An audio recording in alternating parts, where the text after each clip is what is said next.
there, welcome to my new in March video. This is basically a collective haul video that I'm doing for all the things that I purchased in March.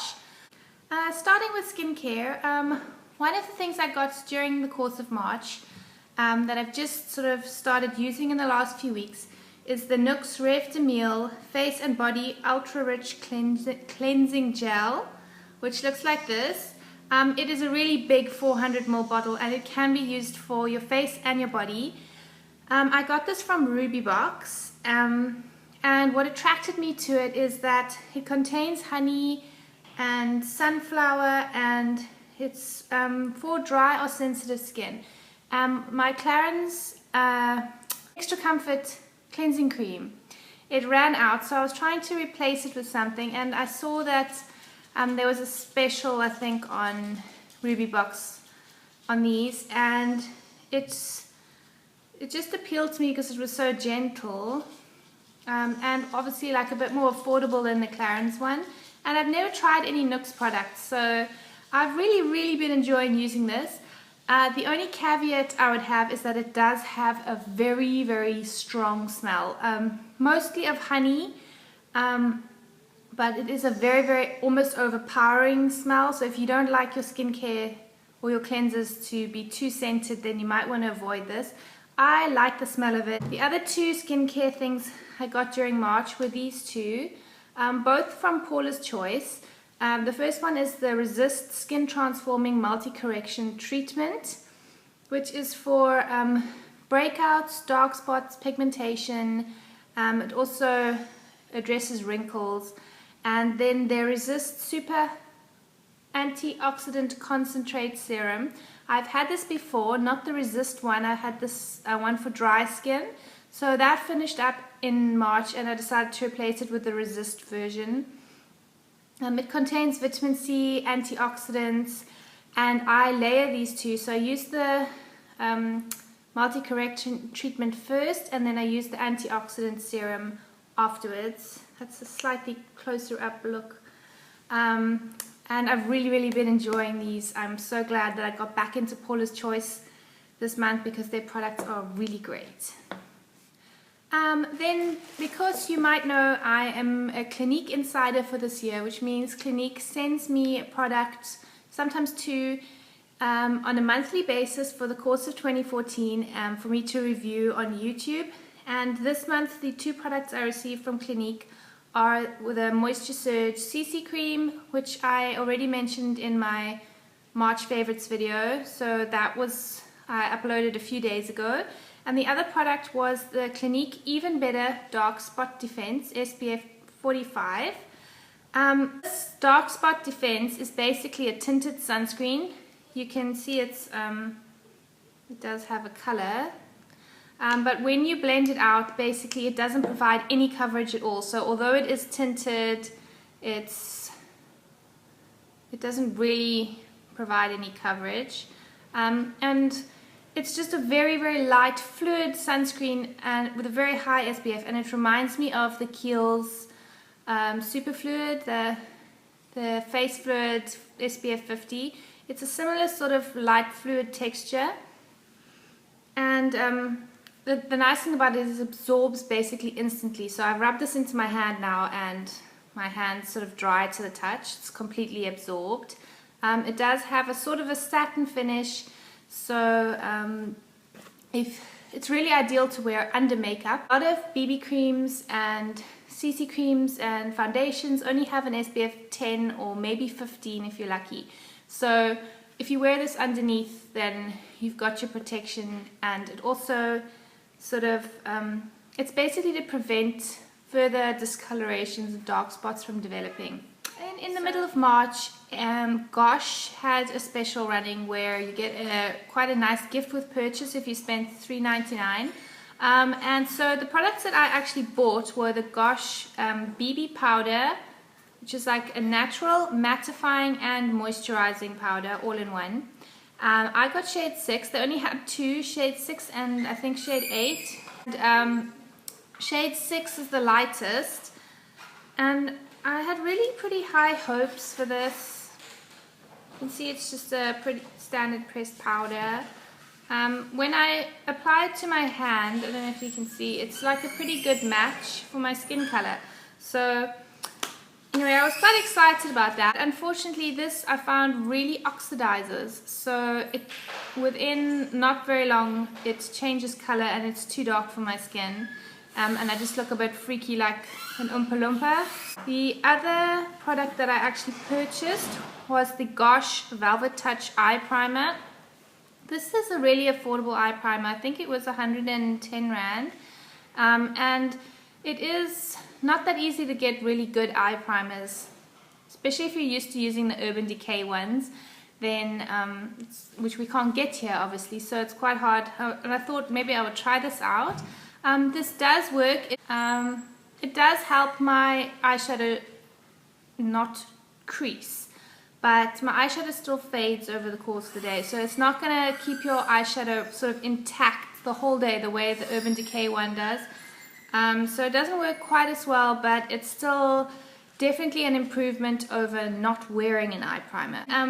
Two of the things I wanted to mention, three of the things that came in the gift with purchase. There was some really nice stuff. The absolute best of which is the Gosh Amazing Length and Bold Mascara. This I also mentioned in my March favorites.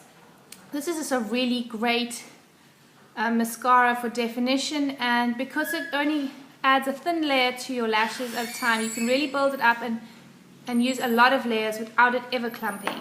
And then another thing I got with the gift with purchase is the Gosh Intense Lip Color. I think the shade is Raspberry.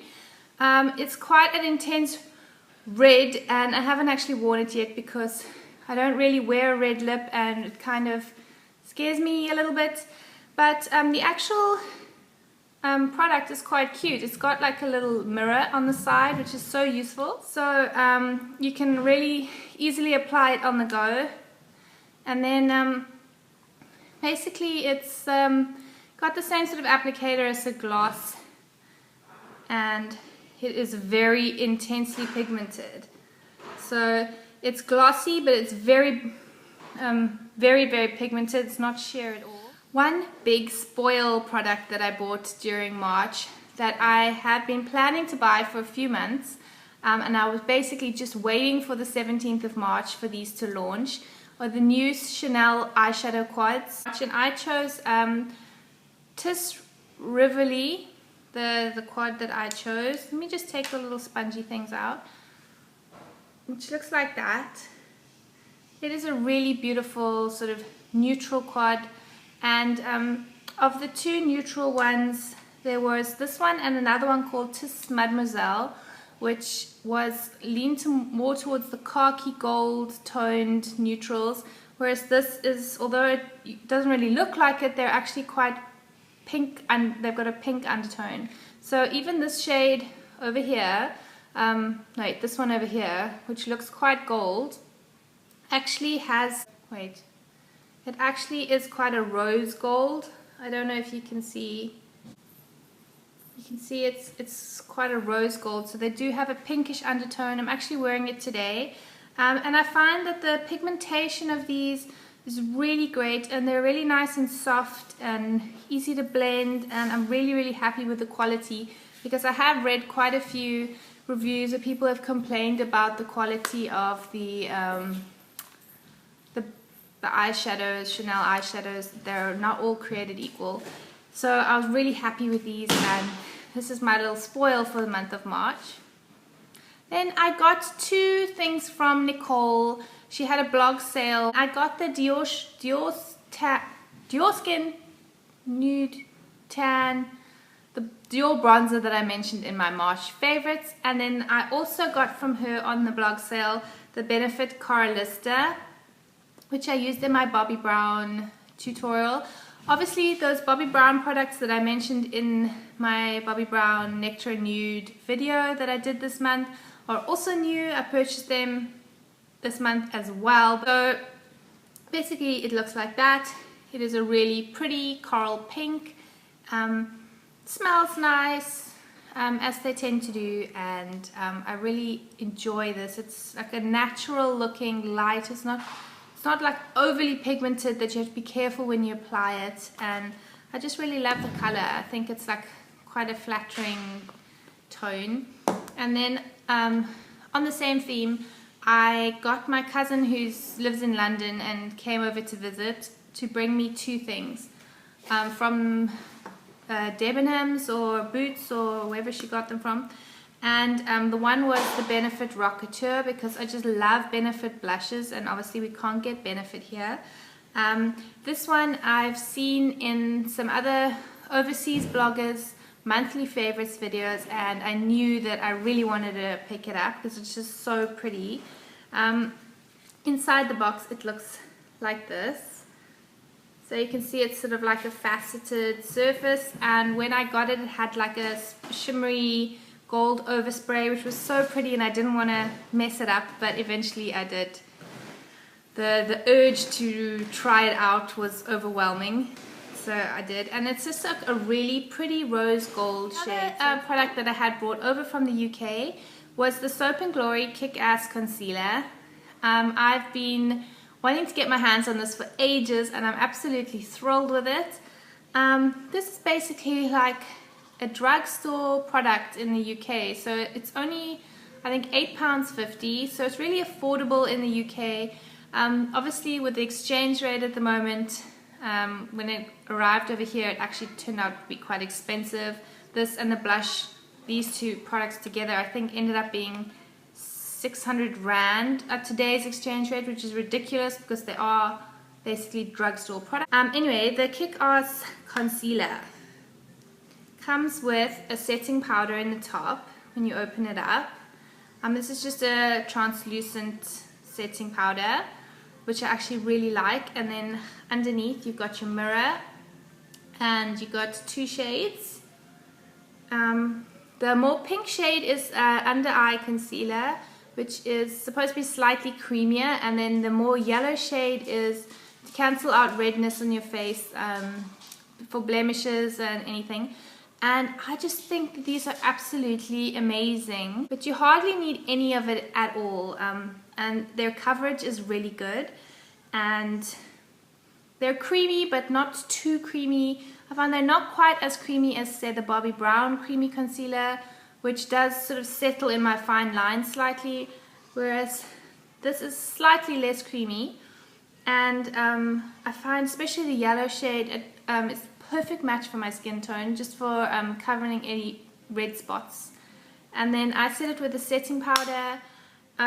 So basically I love my Bobbi Brown Creamy Concealer Kit, but this is absolutely awesome. It's just as good, if not better, depending on your skin, what your preference is. I absolutely am in love with this product, and I wish it wasn't so difficult to get hold of, because when it's finished up, I'm really gonna miss it.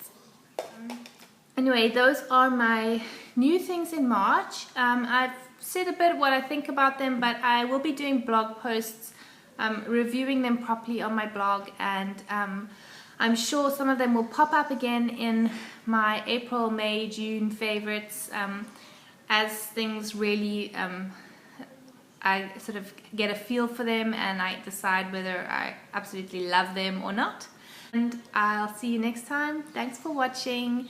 If you like this video, please give it a thumbs up and please subscribe, and I'll see you next time. Bye!